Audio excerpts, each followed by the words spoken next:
Uh-oh, you're sneezing, you're coughing, your throat hurts. You need an emergency fix. Hey, I'm Diane from Voice Builders, and I'm going to show you how you can be virtually sick-proof when you sing.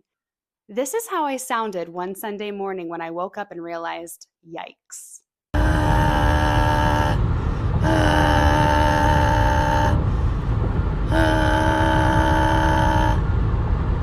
With the right choices, I was able to quickly sound like this. You'll never fail. And the secret is how you use the voice you're given. Think about the vocal folds like two 3D rectangles, or like my hands here. When singing, your vocal folds are making vibrations, and either the folds are separating or sealing from front to back, and they're either adducting, balancing, or abducting from top to bottom. They're either together at the top, together at the bottom, or together in the middle. When you're singing without full fold touch, you've got less fold surface to create strong vibrations than you physically should have. Bummer. Take that and add the problem of inflammation, excess phlegm, and fatigue. Now you're working with a surface that is barely usable. And that is when laryngitis sets in. The folds are no longer able to even produce vibrations that create good sounds. The folds are now thicker because they're filled with blood, causing lower and slower vibrations, which is why people have lower voices when they're sick. Heavier things are harder to move. Now imagine fatigue, edema, that's a fancy term for blood swelling, phlegm, all of that. But instead of being separated, your folds have a full, solid connection.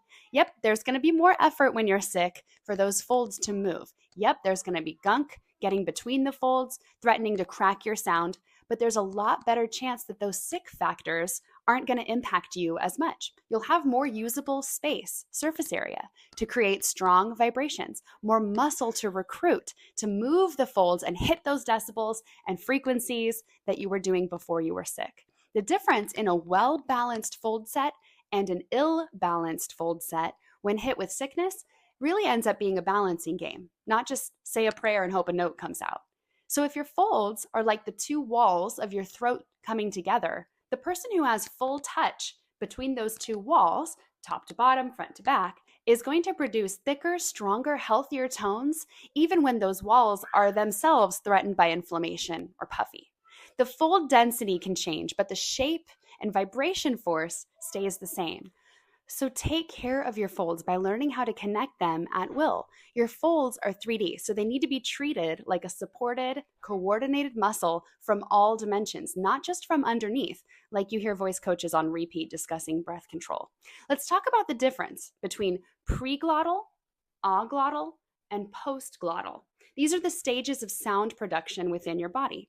Preglottal would be anything diaphragm related. Many people stay here when it comes to training. They concentrate on filling their tank and they think that that's going to solve all their problems. But then let's move on to the actual glottis or the voice box itself. This is where sound creation actually happens.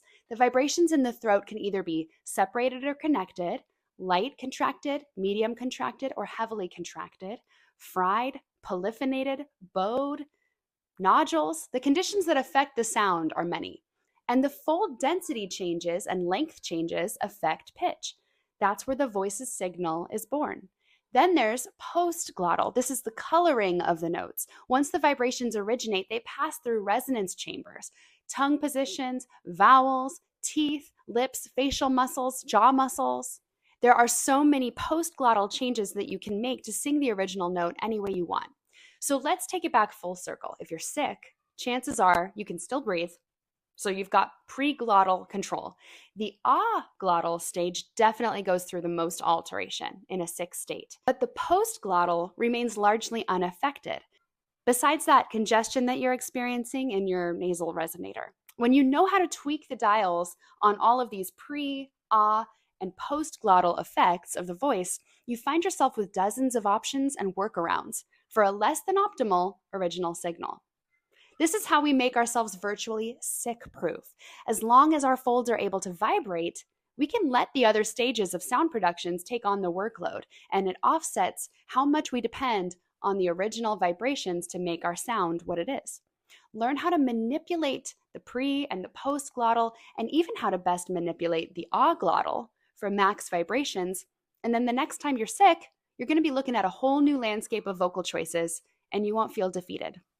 If you learned anything at all from this video, I would love it if you would give me a like, if you would follow me, subscribe, comment, do all the things so that I can create more content for you and we can all grow together with our voices.